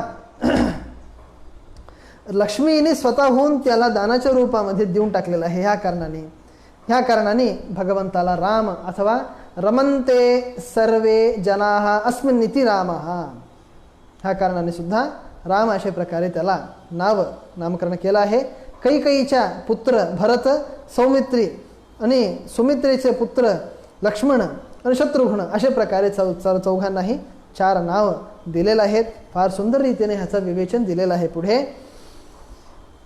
एक गोष्ट सांगायचं म्हणलं तर लक्ष्मणो लक्ष्मीसंपन्नः बहिप्राण इवापरः. रामाचा जीवमध्ये एक असा जशा प्रकारे होतो त्याच प्रकारे बहिही असलेला अजून एक जीव म्हणजे लक्ष्मणाचा मध्ये जीव होता, तोच लक्ष्मण बहिही बाहेर अजून एखादं लक्ष्मणाचा जीव म्हणजे राम. अशा प्रकारच्या रीतीने बहिप्राण इवापरः, कधी पण रामाला सोडून खाणार नाही. राम घोड्यावर बसून चालायला लागला की त्याच्या मागे मागे लक्ष्मण चालत पळत येत होता. अशा प्रकारे त्याची परिचर्या लक्ष्मण करत होता आणि शत्रुघ्न भरताची सेवा करायची, अशा प्रकारे सांगतात. हे 2 जोडी अशा प्रकारे होते. आणि त्यानंतर राजा दशरथ ते दोघंही चौघजण मोठे झाले. मोठे झाल्यानंतर त्यांच्या लग्नाच्यासाठी त्यांनी विचार करायला सुरू केलं असताना एकदा रात्रीच्या वेळेस सहजपणे मंत्रींच्या बरोबर ह्या विचाराच्या मध्ये मग्न असताना त्यावेळेस विश्वामित्र ऋषी येतात. विश्वामित्र ऋषी आल्यानंतर तक्षणामध्ये तो म्हणतो की आता विश्वामित्र ऋषी आलात म्हटल्यानंतर फार चांगली गोष्ट आहे, तुमच्यासारखे महाज्ञानी लोकांचं आगमन आमच्याकडे होतच राहावं, ह्या कारणाने होत असलं तर चांगलं असतंय. आपल्यासारखे ज्ञानी केवळ आपल्या दर्शनाने सर्व लोकांना पवित्र करत असतात. आज माझं जे राज्य आहे ते पवित्र झालं आणि तुम्हाला काय पाहिजे आहे, मनामध्ये काय अपेक्षा आहे ते सांगा, निश्चितपणे 100% मी ते काम करतो, अशा प्रकारे त्यांनी प्रतिज्ञा केली. प्रतिज्ञा केल्यानंतर त्याने म्हणलं विश्वामित्र ऋषींनी, म्हणजे गोष्ट समजून घ्यायचं आहे, सहसा विदधीत नक्रियाम अविवेक परमापदान पदम. भारवीने एक गोष्ट सांगितलं आहे, कोणतंही कार्य करत असताना विचार करून करत जायचं, विचार न करता कधीही करायचं नाही. विचार न करता केलेलं काम आपल्याला घातक होऊ शकतं. विचार करून कोणतंही काम करायचं, विचार न करता करायचं नसतंय. या कारणाने त्याने राजाने विचार न करता प्रतिज्ञा केली. विश्वामित्र ऋषी म्हणतात, अत्यद्भुत तुझे वंशाचे जे लोक आहेत, ज्या प्रकारचे त्यांचे बोलणे असते त्याच्यासाठी योग्य असलेलं तुझं बोलणं आहे, मला फार आनंद वाटतोय. राजा, मी एक सिद्धी प्राप्त करायची आहे, त्याच्यासाठी एक यज्ञ करत आहे. यज्ञामध्ये राक्षस मला विघ्न करत आहेत, यज्ञ पूर्ण होऊ देत नाहीत, माझी सिद्धी मला प्राप्त होऊ देत नाही. या कारणाने मला एकच गोष्ट अपेक्षित आहे, तुझे जे 2 पुत्र आहेत, तुझं राम आहे, रामाला माझ्याबरोबर पाठवून दे, तो माझ्या यज्ञाचं रक्षण करणं मला आवश्यक आहे. या प्रकारे म्हणल्यानंतर कदाचित आपल्याला प्रश्न येऊ शकतो की आता स्वामी तुम्ही तर महातपस्वी आहेत, तुम्ही शाप देऊन टाका ते लोक मरतात. म्हणलं तर मी अगोदरच कितीतरी शाप देऊन तपस्याचा सगळं पुण्य घालवून टाकलेलं आहे. त्याच्यासाठी मी आता शाप देण्यासाठी रागाला येण्यासाठी माझं मन नाही. त्याच्यासाठी राम जो आहे काका पक्षधरम रामम वीरम ज्येष्ठम मे दातुमर्हसी, तुझा ज्येष्ठ पुत्र राम जे आहे तो माझ्याबरोबर येऊ देत. त्याची आवश्यकता मला आहे, त्याला मी घेऊन जाण्यासाठी आलेला आहे. जर काही जर द्यायचं अशा प्रकारे तुला वाटतंय, तू सत्यसंध आहेस, जे बोलतोस ते गोष्ट सत्य करतोस, तुझे वंशाचे सर्व लोक हे अशा प्रकारचे लोक आहेत, या कारणाने हे गोष्ट सत्य कर आणि मला रामाला माझ्याबरोबर पाठवून दे. 10 दिवसापर्यंत त्याची गरज लागेल मला, 10 दिवसाच्या नंतर मी त्याला सहजपणे वापस आणून सोडून टाकतो अशा प्रकारे त्यांनी सांगितल्यानंतर दशरथ राजाला मूर्छा आली, चक्कर येऊन खाली पडल्यानंतर थोड्या वेळानंतर उठल्यानंतर म्हणतो ऊन षोडश वर्षो मे रामो राजीव लोचन. 16 वर्षापेक्षाही कमी त्याचं वय आहे स्वामी रामाचं. कशाप्रकारे त्याला तुमच्याबरोबर पाठवायचं? आत्ता अजून जग बघितलेलं नाही, आत्ता डोळे उघडत असलेल्या पक्षीसारखा आहे तो, चिमणीसारखा आहे, अत्यंत मृदू स्वभावाचा आहे. महादैत्य महादेवाचे ब्रह्मदेवाचे वर प्राप्त करून जे लोक युद्धासाठी येतात, पौलस्त्य म्हणणारा जो रावण आहे, तो रावण, त्याचे जे इतर सेनातील लोक आहेत ते सर्व लोकही तिथे युद्धासाठी येणार, अशा प्रकारच्या लोकांबरोबर माझ्या रामाला मी युद्धाला पाठवणार. मी आहे, माझं समग्र सैन्य आहे, जेव्हापर्यंत माझा जीव आहे तेव्हापर्यंत मी यज्ञाचा ध्वंस न होण्यासारखं बघून घेतो. काही असो तुम्ही सर्वथा रामाला मात्र विचारायचं नका. कृपया तुम्हाला नमस्कार, रामाला मी पाठवणार नाही, बिलकुल नाही पाठवणार म्हणतो, बिलकुल नाही पाठवणार. जीव जेव्हापर्यंत आहे तेव्हापर्यंत मी त्या यज्ञाचं रक्षण करेन, माझं सैन्य येईल, पण रामाला मात्र मी पाठवणार नाही. त्यानंतर विश्वामित्र ऋषी म्हणतात मिथ्या प्रतिज्ञो काकुस्थ सुखी भव सुहृद्व्रत. रघुवंशामध्ये उत्पन्न झालेला महान दशरथ राजा वचन खोटे केलं, त्याचे वचन खोटे झाले. आज रघुवंशाची काय किंमत आहे आज मला कळली. रघुवंशामध्ये उत्पन्न झालेला जो हा राजा आहे, त्यांनी केलेले त्याचे पराक्रम आज कळत आहे. बोलणं एक, करणं एक. अगोदर म्हणलं तुम्ही काय म्हणतात ते करतो, आता म्हणतो माझ्या पुत्राला मात्र मी पाठवत नाही, अशा प्रकारे म्हणतो मिथ्या प्रतिज्ञो सुखी भव सुहृद्व्रत. आता सुखी राहा तू, तुला जे वाटतंय ते ठेवून घे, तुझी प्रतिज्ञा तर खोटी ठरली ना, ह्याच्यापेक्षा मोठं काय. तुझ्या पूर्व वंशाचे कोणतेही लोक अशा प्रकारचे कार्य त्याने केलेलं नाही आहे, बघ समजून घे, कधीही केलेलं नाही आहे. त्याच्यासाठी खोटं बोलू नकोस, तुझी प्रतिज्ञा व्यर्थ होऊ देऊ नकोस. क्षत्रिय लोकांना प्रतिज्ञेचा भंग म्हणजे प्राणत्यागापेक्षा हानिग्रस्त अशा प्रकारे सांगतात. त्याच्यासाठी सर्वथा अशा प्रकारचे कार्य करायचे नाहीत. तुझ्या मुलाला माझ्याबरोबर पाठव, आणि तुला जर संदेह असेल तर वसिष्ठ ऋषींना विचार. वसिष्ठ ऋषी म्हणतात हो पाठवा तुम्ही. काय वाटलं तुम्हाला विश्वामित्र ऋषी म्हणजे? विश्वामित्र ऋषी काय साधारण आहेत काय? ह्या विश्वामित्र ऋषींना अस्त्र धारण केलेला, अस्त्र न धारण केलेला कोणताही एखादा व्यक्ती घर्षण करू शकत नाही. रामाचं संरक्षण योग्य रीतीने ते करतील, रामाला हे कोणी पण काही करू शकत नाही. ह्या वसिष्ठ ऋषींना, विश्वामित्र ऋषींच्या बद्दल सांगायचं असेल तर कृशाश्व नावाचा एक प्रजापती पुत्र होता. तो पुत्र, त्याला 2 बायका होते, जया आणि सुप्रभा अशा प्रकारचे 2 कन्या त्याला होते. त्या दोघांच्या द्वारे 50-50 पुत्रांची उत्पत्ती झाली आहे. ते 50 लोक देवता, कशा प्रकारचे देवता? अस्त्राभिमानी असलेले देवता आहेत, अस्त्रांचे अभिमानी असलेले देवता आहेत. त्याच्यासाठी 100 अस्त्राभिमानी देवता पूर्णपणे त्या विश्वामित्राला करगत आहेत, वशीभूत आहेत. मग अजून काय गरज आहे? कशाची कमी आहे तुम्हाला? सर्वथा विचार करू नकोस, आत्ताच्या आत्ताच त्यांना पाठवून दे, अशा प्रकारे त्यांनी सांगितल्यानंतर पुढे त्यांनी पुण्याहवाचन केलं राजाने. ब्राह्मणाचे आशीर्वाद घेतले आणि त्याला पुढे पाठवलं आहे. जात असताना वरच्या देवता लोकांनी पुष्पवृष्टी केली आहे, दुंदुभीनाद केला आहे, शंखनाद केला आहे. राम वनाला जात आहे, ह्यापुढे सर्व राक्षसांचा संहार करणार आहे. अशा प्रकारे म्हणत म्हणत सर्व लोकांनी देवतांनी दुंदुभीनाद केला आणि त्याच्यावरती पुष्पवृष्टी केली आहे. जात असताना वसिष्ठ त्या विश्वामित्र ऋषींनी म्हणलं, रामाला एक गोष्ट सांगितलं की रामा, चल मी आज तुला 2 विद्या देतो. आत्ताच्या आत्ता आचमन कर, संकल्प कर. आत्ताच्या आत्ता तुला मी 2 विद्या देतो. अतिबला आणि बला नावाचे 2 विद्या आहेत. हे दोघंही ब्रह्मदेवाचे पुत्र आहेत. ह्या विद्यांना जो व्यक्ती धारण करतो त्यांना कधीही भूक लागत नाही, तहान लागत नाही, कितीही दिवस झालं तरी सुद्धा. त्याच्यासाठी मार्गामध्ये तुला कसल्याही प्रकारचा श्रम, भूक, तहान हे कोणत्याही प्रकारचे विकार व्हायला नको. ह्याच्यासाठी चल मी सांगितलेली विद्याचा उपदेश घे म्हणून सांगितल्यानंतर त्यांनी विद्येचा उपदेश केला. राम कोण आहे? समग्र जगाचा पती असलेला विष्णू आहे. त्याला काय उपदेश करणार? त्याला काय उपदेश करणार? पुढे पण अस्त्राचा उपदेश करणार आहेत. ताटकेचा संहार झाल्यानंतर सुद्धा, यज्ञाचं रक्षण संरक्षण झाल्यानंतर सुद्धा त्याला सर्व प्रकारच्या अस्त्राचा उपदेश त्याने करणार आहेत. उपदेश करणार आहेत म्हटल्यानंतर मग विश्वामित्र ऋषी तर अत्यंत अल्प योग्यताची आहे. अत्यंत समग्र जगामध्ये उत्तम असलेला रामचंद्र प्रभू अशा प्रकारच्या व्यक्तीला ते काय उपदेश करणार? तर त्याच्यासाठी मध्वाचार्य एक गोष्ट सांगतात की केवळ त्यांनी स्वतःची जी विद्या आहे ते विद्येचं प्रदर्शन केला. ज्या प्रकारे परीक्षा दिली जाते त्या प्रकारे स्वतःच्या विद्येचं प्रदर्शन त्या विश्वामित्र ऋषींच्या समोर त्याने केलं. विश्वामित्र ऋषींनी रामाच्या समोर केलं, पण त्याने इतर काही कामं तिथे केलं नाहीत. अशा प्रकारे सांगितलेलं आहे. सांगितल्यानंतर पुढे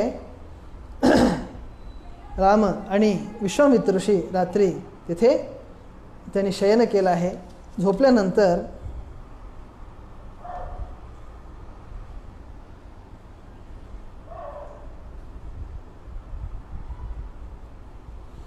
गेल्यानंतर पुढे सकाळच्या वेळेस त्या विश्वामित्र ऋषींनी त्या दोघांनाही उठवलं आहे. कौसल्या सुप्रजा राम पूर्वा संध्या प्रवर्तते उत्तिष्ठ नरशार्दूल कर्तव्यम दैवमान्यकम. रामा, कौसल्यापुत्रा, उठ बाबा, सकाळ झाली आहे. जे अन्निक आहे, नित्य अन्निक, ते सगळं काही करून घ्यायचं असतं. उठ, करून घ्या. अशा प्रकारे त्यांनी उठवलं. गंगा नदी आणि सरयू नदीचा संगम जिथे होतो अशा प्रकारच्या त्या संगमाच्या जागेवर ते गेले आहेत. गेल्यानंतर तिथे स्नान इत्यादी जे कोणते पण प्रकारचे अनेक जे कर्म होते ते सगळं काही त्यांनी करून घेतलं. आणि त्यानंतर तिथे एक आश्रम त्यांना दिसलं. आश्रम दिसल्यानंतर त्याने प्रश्न विचारला की रामाने, हा कोणता आश्रम आहे?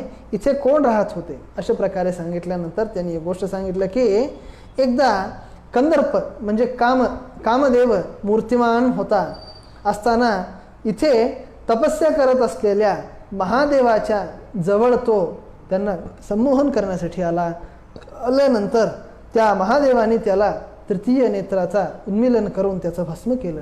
तो त्याच वेळेस अंग असलेला, सांग असलेला तो कामदेव अनंग झाला. ते अनंग झालेलं स्थळ हे आहे. ह्या कारणाने हे अशा प्रकारचं स्थळ आहे. इथं अनेक प्रकारचे ऋषी लोक, तपस्वी लोक इथं राहत असतात. कितीतरी लोक येऊन सिद्धी प्राप्त करून इथून जात असतात. अशा प्रकारे त्यांनी सांगितलं. पुढे तिथून रामाच्या बरोबर तिथे असलेले ऋषींच्या बरोबर ही कथा त्यांनी ऐकली आहे. त्यावेळेस तिथे त्यांनी निवास केला 1 दिवसापर्यंत. त्यानंतर सकाळ झालं की लगेच स्वतःचे जे अनेक हे काय करायचे होते ते सगळं काही केलं आणि त्या ऋषी लोकांनी दिलेले जे फलाहार होते, फल इत्यादी, ते सर्व काही त्यांनी भक्षण केलं त्याचा. आणि त्यानंतर तिथून पुढे निघाले. निघत असताना तिथे जोरजोरात आवाज येत होता नदीचा. तर त्यांनी रामाने विचारलं, ही कोणती नदी आहे, कसली नदी आहे? त्यांनी म्हणलं की त्यावेळेस त्या विश्वामित्र ऋषीने सांगितलं की हे सरयू नदी आहे. ब्रह्म सरस अशा प्रकारे म्हणतात. मानस सरोवर जे ब्रह्मदेवाच्या मनापासून ज्याची उत्पत्ती झालेलं आहे, अशा प्रकारच्या मानस सरोवरचं जे अधिक अधिक मात्राचं जे पाणी आहे ते पाणी वाहून बाहेर येते आणि वाहून आल्यामुळे ह्याला सरयू अशा प्रकारे म्हणतात. आणि ते येऊन ह्या गंगा नदीमध्ये त्याचा प्रवेश होतो आणि ही जी गंगा नदी आहे ही गंगा नदी त्याचा आवाज थोडा जास्त ह्या नदीच्या बरोबर मिलन झाल्यामुळे होत आहे अशा प्रकारे सांगतात. आणि त्यानंतर तिथून थोडेसे पुढे गेल्यानंतर तिथे 2 राज्य येतात, मलद आणि करुष असे प्रकारचे राज्य येतात. हे राज्य कोणते आहेत अशा प्रकारे विचारल्यानंतर त्या राज्याची कथा सांगतात. एकदा काय झालं म्हणजे इंद्राने काय केलं म्हणजे त्या वृत्रासुराचा वध केल्यानंतर ब्रह्महत्येचा लेप झाल्यासारखा त्या व्यक्तीला झाला. ब्रह्महत्येचा लेप यद्यपि महादेवता असलेल्या इंद्राला नाही, कधीच होऊ शकत नाही, तरीसुद्धा त्या एका पापाचा लेप झाल्यासारखा विकार त्यांनी दाखवला सगळ्यांच्या समोर. कशा प्रकारे दाखवला म्हणजे करुष नावाच्या देशामध्ये यायचा आणि तिथे भरपूर भक्षण करायचा, भूक लागायची नाही इंद्रदेवाला. देवता लोकांना कधी पण भूक लागत नाही, पण त्यावेळेस त्याला मात्र भूक लागत होती. भूक लागत असताना इंद्रदेवाने त्या करुष नावाच्या राज्यामध्ये भरपूर काही जेवण करत होते आणि मलद नावाचा जो राज्य आहे तिथे येऊन तो मलविसर्जन करत होता. या कारणाने ह्या दोन्ही राज्यांना करुष आणि मलद अशा प्रकारचे नावं आलेले आहेत अशा प्रकारे सांगितलं. आणि पुढे काय झालं म्हणजे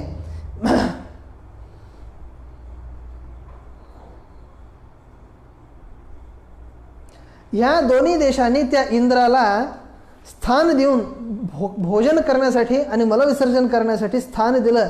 हे पाहून इंद्रदेवांनी त्याला त्या देशाला पूज्य होण्यासारखं त्याला वर दिलं होतं. आणि ह्या एका राज्यामध्ये अनेक लोक राहायला आरंभ केले. इथेच एक यक्षिणी होती, यक्षिणी कामरूपिणी बलम नागसहस्रस्य धारयंती तदाह्य भूत. इथे एक यक्षिणी होती जिचं नाव ताटका होतं. ताटका, ते जी ताटका आहे सुंद नावाच्या एका यक्षाची पत्नी आहे आणि तिचा पुत्र मारीच राक्षस अशा प्रकारे ते लोक होते. आता ह्या प्रकारे सांगितल्यानंतर आणि त्या यक्षीला म्हणजे त्या ताटकाला 10,000 हत्तीचा बल होता अशा प्रकारे त्यांनी सांगितलं. 10,000 हत्तीचा बल होता. तर 10,000 हत्तीचा बल तिला कुठून आला ह्या प्रकारचा प्रश्न त्या रामाने ज्यावेळेस विचारला. कारण काय, स्त्री म्हणजे अबला, पण अबला असलेल्या स्त्रीला 10,000 शक्ती, 10,000 हत्तीची जी शक्ती आहे ते कुठून आली अशा प्रकारे ज्यावेळेस त्यांनी प्रश्न विचारलं तर त्या प्रश्नाचं उत्तर विश्वामित्र ऋषी देतात. पूर्व काळामध्ये एकदा काय झालं म्हणजे सुकेतू नावाचा महायक्ष होता. तो यक्ष, त्या यक्षाच्या जवळ यक्षाला मुलं न होते तर त्यावेळेस त्या यक्षाने काय केलं म्हणजे ब्रह्मदेवाच्या उद्देशाने तप केला, तपस्या केली. त्यावेळेस ब्रह्मदेव प्रत्यक्ष होऊन त्याला ताटका नावाच्या एका यक्षिणीला त्याच्या हातामध्ये दिलं आणि त्या यक्षिणीला 10,000 नागबल, 1,000 हत्तीची जी शक्ती आहे त्या ताटकेला त्यांनी दिला आहे. दिल्यानंतर स्वतःच्या पुत्रीच्या समान त्याचं पालन त्याने केलं आहे. केल्यानंतर पुढे जंभ नावाचा एक व्यक्ती होता. त्या जंभ नावाच्या व्यक्तीच्या पुत्राला, सुंद नावाच्या एखाद्या व्यक्तीला त्यांनी त्या ताटकेला देऊन लग्न केला. लग्न केल्यानंतर सुंद आणि एकदा काय झालं म्हणजे सुंद एकदा कोणत्या तरी एखादा कार्यासाठी गेल्या वेळेस त्याचं मरण झालं आणि त्यानंतर मुलगा मारीच त्याला उत्पन्न झाला होता. मारीच आणि हे ताटका दोघंही मिळून अगस्त्य ऋषींना बघितले. बघून त्यांना खाण्यासाठी त्यांच्यावर धावून गेले. गेल्या वेळेस त्याला पाहून त्या अगस्त्य ऋषीने शाप दिलं. दोघंही राक्षस व्हा अशा प्रकारे त्याने शाप दिला आहे. त्या राक्षस व्हा अशा प्रकारे शाप देऊन तिथून ते ऋषी गेल्यानंतर त्यांनी राक्षसाचा रूप धारण केला. आणि हे जे राक्षसी आहे साधारण राक्षसी नाही. बघ रामा, तुला सांगत आहे स्त्रीचा वध कशा प्रकारे करायचं अशा प्रकारे तो विचार करू नकोस. समग्र जगाला हे कंटक आहे आणि समग्र जगाचं रक्षण करणे हे राजाचं कर्तव्य असतंय. या कारणाने तू नाही ते स्त्री वध करते घृणा कार्य नरोत्तम. राज्यभाराभियुक्तानाम एष धर्म सनातनः, जे राज्याचा भार जे लोक वहन करत असतात अशा प्रकारच्या व्यक्तींना हे धर्म आहे, या कारणाने सर्वथा तू विचार करू नकोस, ह्या स्त्रीचा वध करतो अशा प्रकारे सांगितल्यानंतर अवश्य गो ब्राह्मण समग्र जग ह्याचे हित व्हायचे असेल तर अवश्य त्याच्यासाठी हिचा मी संहार करतो अशा प्रकारे विचार करत असताना तरी सुद्धा रामाच्या मनामध्ये थोडीशी करुणा येत होती त्या स्त्रीला पाहून. स्त्रीचा वध कशा प्रकारे करायचा अशा प्रकारे संकोच करत असताना त्यावेळेस तिचा मोठा असलेला प्रचंड असलेला देह त्याला लक्ष्मणाला दिसला आणि लक्ष्मणाने बोट करून दाखवलं, बघ तीच आहे राक्षसी. असं म्हणत असताना तेवढ्यात आलेल्या लोकांना पाहून ताटकेने काय केलं म्हणजे शिलावर्षा केली. कशासाठी म्हणजे रामाने त्याचं वध करण्यासाठी धनुष्य काढला, धनुष्य काढून धनुष्याचा टंकार केला. धनुष्याचं टंकार केलं की ते ऐकलं की लगेच त्या राक्षसीला फार राग आला. येऊन मोठे मोठे दगड घेऊन त्याच्या अंगावर फेकायला त्यांनी आरंभ केला आहे. केल्या वेळेस शिलावर्षम महत्तस्य तस्याः शरवर्षेण राघवः प्रतिपार्योपधावन्त्याः करौचिच्छेद पत्रिभिः. त्याचे दोन्ही हात रामाने बाणाने तोडून टाकले, त्याने छेद करून टाकला आणि त्यानंतर लक्ष्मणाने अत्यंत क्रुद्ध होऊन त्याचे कान आणि नाक दोन्ही कातरून टाकलं, त्याचा छेद केला.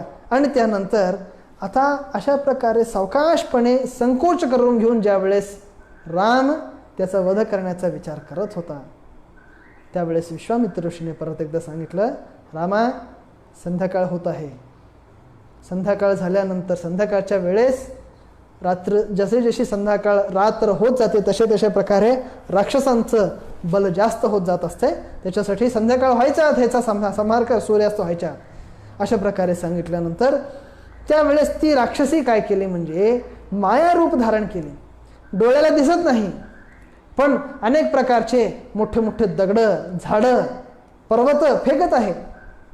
फेकत असताना त्या सर्वांच्या अंगावर न येण्यासारखा राम त्यांच्यावर बाण टाकून त्यांचा छेद करत आहे. एवढ्यात शब्दवेधी होता बाण, ह्या कारणाने त्या राक्षसीचा शब्द ऐकून तक्षणामध्ये त्याने शब्दवेधी बाण त्याने मारला आणि त्याच वेळेस ती राक्षसी त्या बाणानं निहत होऊन खाली पडून तिने स्वतःचा मोठा देह धारण करून मरून गेली.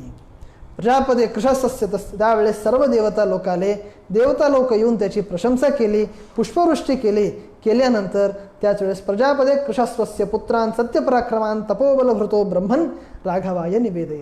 विश्वामित्र ऋषींच्या समोर त्यांनी एक गोष्ट सांगितलं की स्वामीन, आता राम अस्त्र शिक्षा घेण्यासाठी योग्य आहे, ह्या कारणाने तुम्ही अस्त्रांचा उपदेश ह्या रामाला करा अशा प्रकारे सांगितल्यानंतर कृशाश्व प्रजापतीचे जे पुत्र आहेत 100 पुत्र जे आहेत त्या पुत्रांचा उपदेश तुम्ही करा अशा प्रकारे सांगितल्यानंतर बरं आहे अशा प्रकारे विचार करून विश्वामित्र ऋषींनी संध्याकाळच्या वेळेस रामाने येऊन त्याला नमस्कार केलं. नमस्कार केल्या वेळेस त्यांनी आशीर्वाद दिला, इहाद्य रजनीम राम वा वसाम शुभदर्शन स्वप्रभाते गमिष्यामस्तदाश्रय पदम मम. हा नंतर आता रात्र झालेली आहे रामा, त्याच्यासाठी आपण इथेच राहूत, उद्या सकाळी उठून आपल्या सिद्धाश्रमाला जाऊयात अशा प्रकारे त्यांनी सांगितलं. आणि त्या एका ताटकाला शापापासून मुक्त करून तिथून निघून गेले. म्हणजे शाप म्हणजे द्रौपदी देवीला पाहून की एका प्रसंगामुळे नारदाचा अपहास केला, अशा कोणत्या तरी एका प्रसंगामुळे तिला शाप मिळाला होता. आणि उर्वशी ह्या ताटकाच्या पुढच्या हे ताटका पूतनाच्या वेळेसची गोष्ट आहे. त्या कारणाने ताटका तिचा वध त्या रामाने केला आहे. आणि त्यानंतर पुढे ते रात्र तिथे त्यांनी झोपले आहेत. झोपल्यानंतर सकाळी उठल्यानंतर रामाला स्नान करून यायला सांगितले. स्नान करून आल्यानंतर पुढे अनेक प्रकारचे अस्त्राचा उपदेश त्यांनी केला. दंडचक्र, धर्मचक्र, कालचक्र, विष्णुचक्र, इंद्रचक्र, वज्र, शैवास्त्र, ब्रह्मशिरस म्हणजे ब्रह्मास्त्र, ऐशिक ब्रह्मास्त्र, 2 गदा, मोदकी आणि शिखरी नावाची, आणि धर्मपाश, कालपाश, वरुणपाश ह्या प्रकारचे कितीतरी जवळजवळ एक अध्याय भरून पूर्णपणे केवळ अस्त्रांच्या बद्दल वर्णन केलं आहे. त्या सर्व अस्त्रांना त्याने रामाने प्राप्त केलं आहे. एवढं झाल्यानंतर तिथून पुढे ज्या वेळेस अस्त्रांचा उपदेश होत होता, सांगतात अस्त्रांचा उपदेश केलं. जर समजा इंद्र अस्त्राचा उपदेश केला की इंद्रदेव स्वयं यायचे, भगवंताच्या समोर नमस्कार करायचे आणि लगेच निघून जायचे. ब्रह्मदेवाचा अस्त्र ब्रह्मास्त्र, त्या ब्रह्मास्त्राचा उपदेश केला की लगेच ब्रह्मदेव यायचे, भगवंताला नमस्कार करायचे. जेव्हा पण सांगता श्लोक आहे इमेच परमोदार किंकरास्तव राघव यद्य दिच्छसी भद्रम ते तत्सर्वम करवामवै. त्यांनी म्हणलं ते सर्व देवता लोक आले आणि त्या भगवंताच्या समोर त्यांनी प्रार्थना करून सांगितलं, स्वामीन तू ज्या क्षणी आम्हाला आज्ञा करतोस त्या क्षणामध्ये आम्ही येणार आणि तुझी आज्ञाचं पालन करणार. तू केवळ आमचं स्मरण कर, तू केवळ आम्हाला आज्ञा दे, आम्ही येऊन तुझी सेवा करतो, अशा प्रकारे त्यांनी सांगितलेलं आहे. ह्या प्रकारे अनेक प्रकारच्या अस्त्रांचं उपदेश त्याला केलेला आहे. केल्यानंतर पुढे सिद्धाश्रमाला त्यांनी विश्वामित्र ऋषींनी घेऊन गेलेला आहे. सिद्धाश्रमाच्या बद्दल प्रश्न विचारलं, हा कोणता आश्रम आहे, सिद्धाश्रमाच्या प्रकारे ह्याला नाव कशा प्रकारे पडला. तर त्यावेळेस सिद्धाश्रमाची कथा विश्वामित्र ऋषी सांगतात. मागच्या पूर्व काळामध्ये बली नावाचा चक्रवर्ती राजा होता. तो बलिचक्रवर्ती त्या इंद्राची पदवीने त्याने अपहरण केलं होतं. त्यावेळेस कश्यप ऋषी आणि अदिती देवी ह्या दोघांनीही मिळून 1 वर्षापर्यंत पुंसवन व्रताचा आचरण केलं आहे. काही लोक 1 वर्ष म्हणतात, काही लोक पुंसवन नाही, पयोव्रताचं आचरण केलं आणि 1 वर्षापर्यंत ह्या एका आश्रमामध्ये त्यांनी तपस्येचं आचरण केलं होतं. या एका कारणामुळे इथे भगवंतांनी त्यांना देवी सहायो भगवान दिव्यम वर्षसहस्रकम 1000 वर्षापर्यंत त्यांनी तपस्या केली. तपस्या केल्यानंतर त्या व्रताची समाप्ती झाल्यानंतर भगवंतांनी त्यांना दर्शन दिलं आहे. भगवंताचं दर्शन झालं की त्यांनी नमस्कार करून भगवंताला प्रार्थना केली की स्वामीन तुम्ही माझ्याद्वारे पुत्राच्या रूपामध्ये उत्पन्न व्हायचं आहे आणि एवढंच नसता देवतांचं संरक्षण करा, हेच मला वर पाहिजे आहे, दुसरं काही नाही. अशा प्रकारे त्यांनी नमस्कार करून प्रश्न विचारले, वर याचना केली. तथास्तु म्हणून भगवंतांनी त्याला वर दिलं. वामन ह्या रूपाने भगवंतांनी त्यांच्याद्वारे अवतार केला आहे. त्या अवतार केल्यानंतर समग्र त्या बलिचक्रवर्तीचे जे कोणते राज्य होते त्या समग्र राज्याचा अपहरण त्यांनी केला. अपहरण करून इंद्राला दिला आणि इंद्राचा छोटा भाऊ असल्यामुळे तो उपेंद्र अशा प्रकारे त्याला नामकरण केलं गेलं. हे जे सिद्धाश्रम आहे इथे 1000 वर्षापर्यंत त्यांनी तपस्या करून सिद्धी प्राप्त केल्यामुळे ह्याला सिद्धाश्रम अशा प्रकारे म्हणतात. आणि इथे अनेक लोक येऊन पुन्हा तपस्या करून जात असतात अशा प्रकारे सांगतात. ह्या प्रकारे सांगितल्यानंतर पुढे सिद्धाश्रमोयम सिद्ध स्यात् सत्यम वस्तू वचस्तव, अशा प्रकारच्या ह्या एका सिद्धाश्रमामध्ये मी 1 वारापर्यंत अनुष्ठान करणार आहे. 6 दिवसापर्यंत मी अनुष्ठान करतो. 7व्या दिवशी ते राक्षस येऊन ह्या तपस्येचा भंग करून निघून जातात. त्याच्यासाठी मी तुला रामा मी तुला प्रार्थना करत आहे.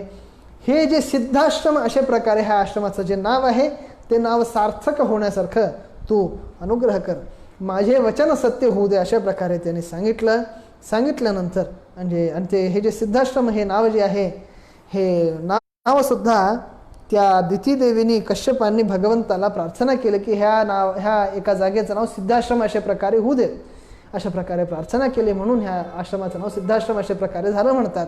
पुढे 6 दिवसापर्यंत राम आणि लक्ष्मण दोघांनी दिवस रात्र त्या ऋषींची तपस्येचे भंग न होण्यासारखं त्यांचे संरक्षण केले. 6व्या दिवशी लक्ष्मण म्हणतो रामा सिद्ध हो, 7वा दिवस आहे, आज राक्षस येणार आहेत, अशा प्रकारे सांगितल्यानंतर आकाशामध्ये फार जोरजोरात आक्रंदन शब्द होऊ लागला. होत असताना तेवढ्यात पाहिलं की पाहत असतानाच सगळे प्रकारचे राक्षस आले. तक्षणामध्ये त्यांनी रक्ताची वृष्टी केली. ते जे यज्ञाचं जे मंडप होतं, यज्ञाचं जे वेदिका होती त्याच्यावर रक्त फेकलं. रक्त मांस इत्यादी सर्व काही ते फेकायला लागले. फेकत असताना राम त्यांचं संरक्षण केला आणि अग्निअस्त्र टाकून त्यांनी तक्षणामध्ये सुबाहू नावाचा जो राक्षस आहे त्याच्या हृदयामध्ये आग्नेयास्त्र घालून त्यांनी त्याचा संहार केला आहे. वायव्यास्त्राने त्या मारीचा आणि इतर अनेक राक्षसांना संहार करून मारीचाला त्यांनी दूर फेकून दिलं. कारण काय, मारीच्यापासून पुढे अजून फार मोठं कार्य व्हायचं होतं. त्यानंतर पुढे राक्षसांचा संहार त्यांनी रामाने केला आणि केल्यानंतर त्या यज्ञाचं संरक्षण केलं. ह्या प्रकारे केल्यानंतर त्या विश्वामित्र ऋषींनी म्हणलं, कृतार्थोस्मी महाबाहोम कृतम गुरुवचस्तया सिद्धाश्रममिदम सत्यम कृतम वीर महायशाह.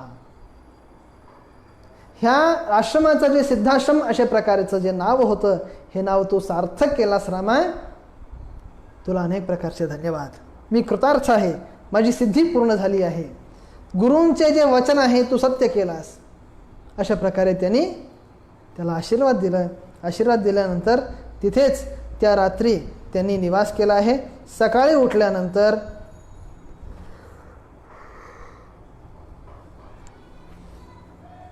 दोघं राजदूत तिथे आले होते.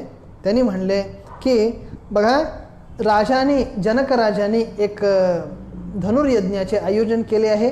त्या धनुर्यज्ञाच्या आयोजन केल्यामुळे तिथे गंधर्व, अप्सरसा, असुर, राक्षस हे सर्व लोकही तिथे येऊन धनुर्यज्ञासाठी भाग घेत आहेत.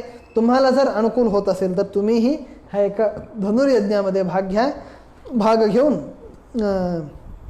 त्या धनुर्यज्ञामध्ये त्या सीतेचा स्वयंवरामध्ये धनुर्यज्ञामध्ये तुम्हाला जर भाग घ्यायला होत असेल तर अवश्य भागी व्हा, अशा प्रकारे त्यांनी सांगितलं. सांगून त्यानंतर तिथून ते निघून गेले. पुढे राम, लक्ष्मण आणि विश्वामित्र इत्यादी अनेक ऋषी सगळे लोक मिळून तिथून पुढे जात असताना शोणाकुल नावाचा एक क्षेत्र येते. तिथे जातात. सूर्यास्त झाल्यानंतर मग सूर्यास्ताच्या वेळेस तिथे स्नान इत्यादी सर्व कार्य काय करून घेऊन तिथेच ते लोक वास करतात.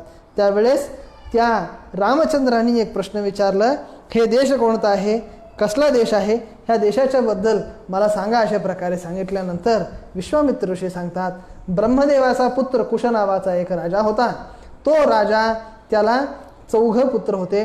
कुशांब, कुशनाभ, असूर्तरजस आणि वसु अशा प्रकारचे 4 पुत्र होते. कौशांबी नावाच्या पట్టणाचं त्यांनी निर्माण केला. त्यानंतर कुशनाभाने महोदय पట్టणाचं रचना केली.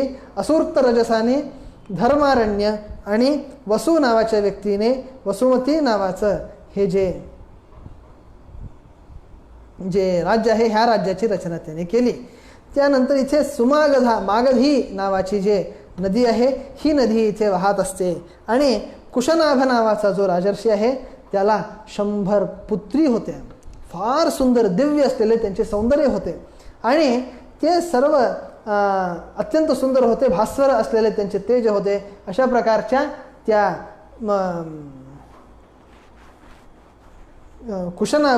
कुशनाभाला जे 100 मुली झाल्या होत्या. घृताची नावाच्या स्त्रीमध्ये त्याला 100 पुत्रीची उत्पत्ती झाली होती. एकदा त्या 100 पुत्रींना पाहून वायू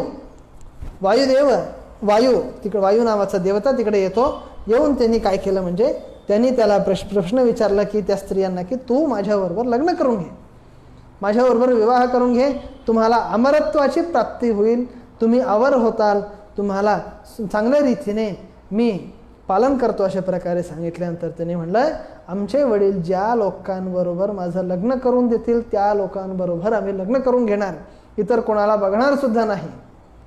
किती संस्कारशील असलेले मुली असतात त्याच्याबद्दल त्या काळात ते होते, ह्याच्याबद्दल सांगत आहेत. ह्या कारणाने त्यांनी वायुदेवाचे वचन धिक्कारले. ह्या कारणाने वायुदेवानी एकेका सूक्ष्म रूपाने त्यांच्या देहामध्ये प्रवेश करून त्यांच्या अंगाचा विच्छेद केला. त्यांचे अंग फाटून गेले आणि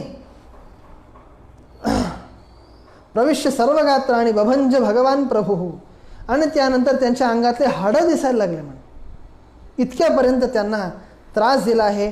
तेवढं झालं तरी सुद्धा त्यांनी सर्वथा त्याच्याबरोबर लग्न करून घेतलं नाही.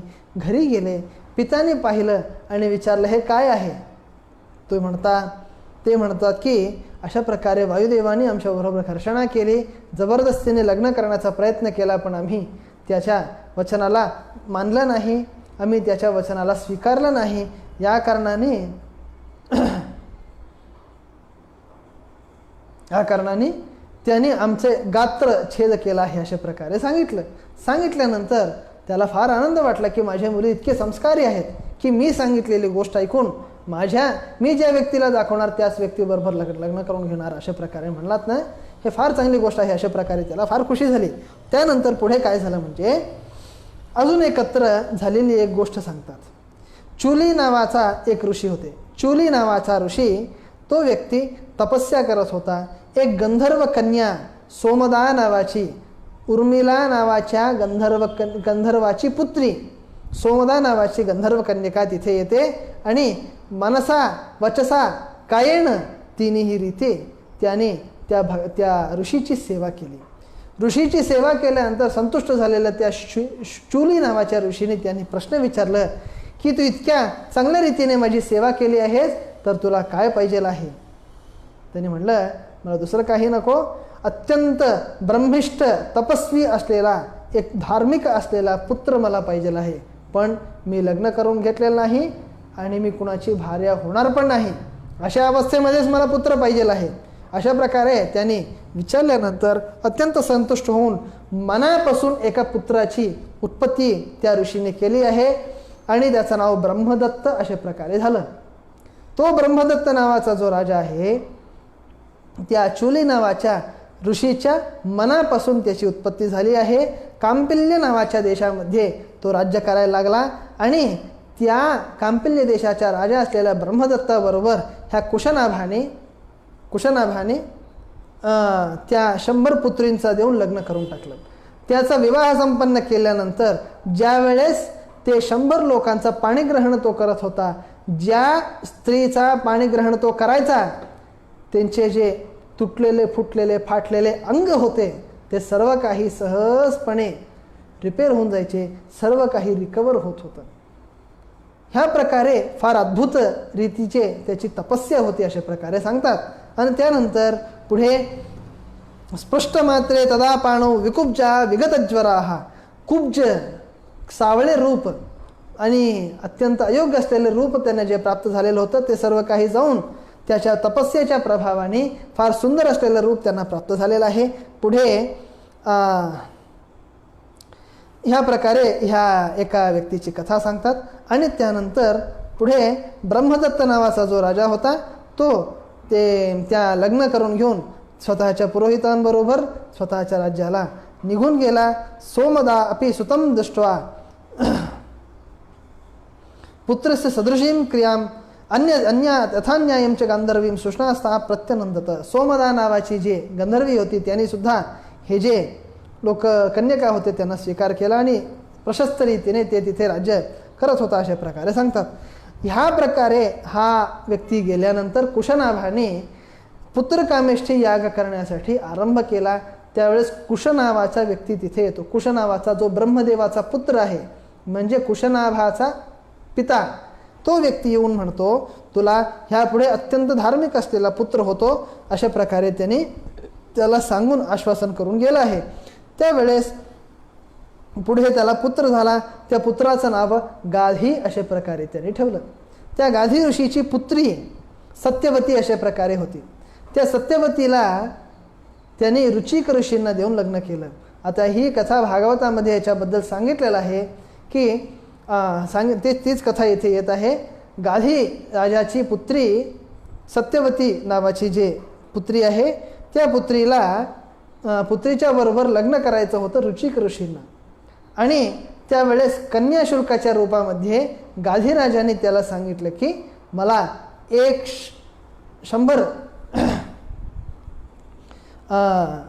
600 संख्या 600 की 100 के घोडे पाहिजेत जे की एकदश्याम करणानाम, एक कान त्याचं काळा असायला पाहिजे, समग्र देह मात्र पांढरा असायला पाहिजे, अशा प्रकारचे मला अनेक घोडे पाहिजे आहेत अशा प्रकारे त्यांनी विचारल्यानंतर त्या एका व्यक्तीच्या अपेक्षेच्या अनुसार वर्ण लोकांमध्ये जाऊन वर्णदेवापासून त्यांनी तशा प्रकारचे घोडे आणून त्या रुचिकराजाला कन्याशुल्काच्या रूपामध्ये देऊन सत्यवतीच्या बरोबर त्यांनी हे लग्न करून घेतलं. आणि त्यानंतर सशरीरागता स्वर्गम भर्तार मनुवर्तिनी कौशिकी परमोदारा प्रवृत्ताच्या महानदी. आणि रुचिक ऋषीचे जे सत्यवती नावाची जे पत्नी आहे ती शरीर समेत होऊन त्यांनी स्वर्गारोहण केला. या कारणाने आणि त्याच वेळेस शरीर समेत होऊन नाही, त्यांनी देहत्याग केल्यानंतर तिथे पुढे तिच्या शरीरापासून एक नदी प्रवाहात आली. त्याचं नदीचं नाव कौशिकी अशा प्रकारे होतं म्हणून सांगतात. आणि त्यानंतर त्या एका वंशामध्ये माझा जन्म झाला अशा प्रकारे त्यांनी सांगितल्यानंतर पुढे शोणभद्र नावाच्या त्या तटावर ते लोक रात्री विश्रांती घेतात. विश्रांती घेतल्यानंतर दुसऱ्या दिवशी सकाळी उठून आपण पुढे जायचं आहे रामा, आता विश्रांती घ्या अशा प्रकारे सांगून येथेच स्वतःच्या कथाचा विराम विश्वामित्र ऋषींनी दिलेला आहे. दिल्यानंतर सकाळी उठतात. उठल्यानंतर त्या शोणाकुलपासून रात्रीच्या सकाळच्या वेळेस उठून निघत असताना गंगा नदीच्या जवळ जातात. त्या गंगा नदीला पाहिल्यानंतर रामाने त्याला प्रश्न विचारलं, ही जे गंगा नदी आहे ह्या गंगा नदीची कथा मला सांगा, ह्या गंगाची उत्पत्ती कशा प्रकारे झाली ह्याच्याबद्दल मला कथा सांगा अशा प्रकारे त्यांनी प्रार्थना केली. आणि विश्वामित्र ऋषी त्या गंगा नदीची कथा त्यांना सांगत आहेत अशा प्रकारे कळतात. श्रीकृष्णार्पणमस्तु. नाहं कर्ता हरिः कर्ता तत्पूजा कर्मचाखिलं तथापि मत्कृता पूजा तत्प्रसादेन नान्यथा तद्भक्तिस्तत्फलं मह्यं तत्प्रसादः पुनः पुनः कर्मन्यासो हरावेवं विष्णोस्तुप्तिकरः सदा अनेन भावियत्पुण्यं तदाप्नोतु गुरुर्मम यस्सर्वगुणसम्पूर्णः सर्वदोषविवर्जितः प्रीयतां प्रीत एवालं विष्णुर्मे परमस्य सुतः. श्रीकृष्णार्पणमस्तु.